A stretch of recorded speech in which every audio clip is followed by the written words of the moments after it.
for the Word on Wall Street. Top investors watching your money. Joining me right now is the Fitz-Gerald Group Principal, Keith Fitz-Gerald, and Price Futures Group Senior Market Analyst, Fox Business Contributor, Phil Flynn. Gentlemen, it is great to see you this morning. Thanks so much for being here. And Keith, kicking it off with you. We got a mixed market this morning following another all-time high yesterday for the S&P 500.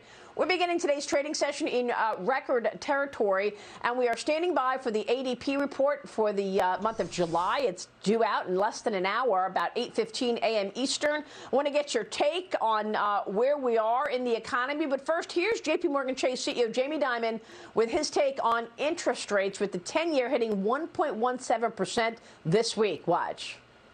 Rates are low, mostly because, and I've never bought the secular stagnation argument, mostly because central banks around the world have bought $12 trillion of bonds.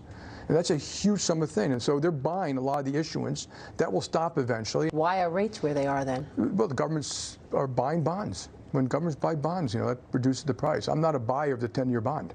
We have to in some cases because we're forced to. We don't have other alternatives. So a lot of the buyers are in that position.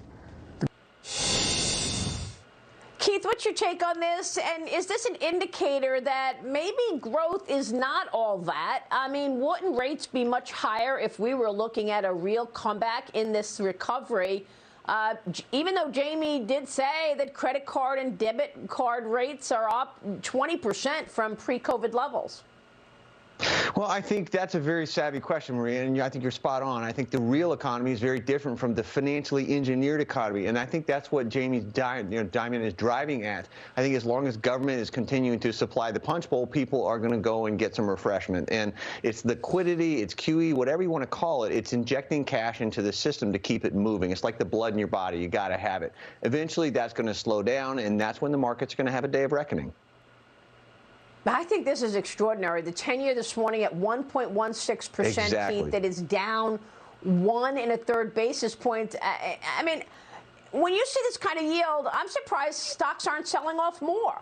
Phil, and then there's oil. Oil lower this morning amid tensions in the Middle East following the U.S., Israel, and U.K. vowing to respond to a drone attack believed to be by Iran against an Israeli tanker. Prices are now at $69.79, also affected by a potential decline in demand due to the Delta variant. Phil, what's your take on where we are on oil? I think right now it's the tale of two worlds when it comes to oil, Maria. On one hand, you look at demand here in the United States.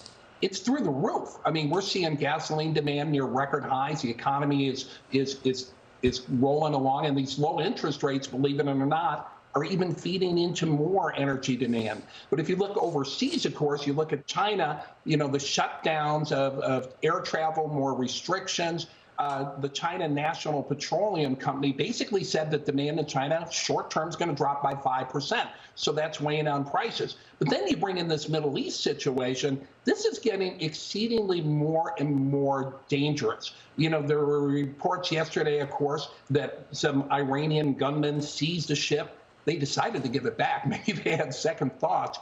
But the tensions are rising. We had a drone attack on an Israeli ship over the weekend. There's been more attacks on shipping. And now that the United States and the UK are united that they're going to have to respond in some way, the risk premium for oil and other goods going through that part of the world is going to go up. But that's being overshadowed right now. There's a lot of concern about this Delta variant, what it's going to do to oil demand, and it's weighing us down right now.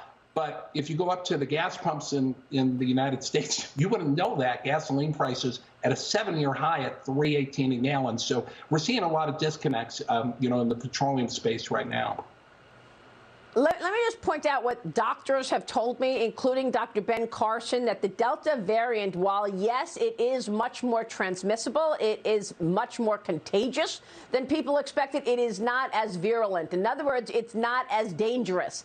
That is what Dr. Ben Carson, Rand Paul, and many others have said. I want to make sure to get that out because there's a lot of hype over this Delta variant. Understand the dangers and the lack of it when it comes to the potency of the variant. Keith Fitz-Gerald, Phil Flynn, it's great to be with you both, gentlemen. Thanks very much. A little shortened version there of Word on Wall Street this morning. We're going to Hi, it's Keith here. Thanks for checking out today's highlight clip. What'd you think? Did I make sense? Is there something you'd like to add? Make sure you leave a comment down below, and of course, click subscribe to keep up right here on YouTube, or sign up for the email newsletter at the link below. You can also find me on Twitter and Instagram for my real-time thoughts on markets, analysis, and a whole lot more.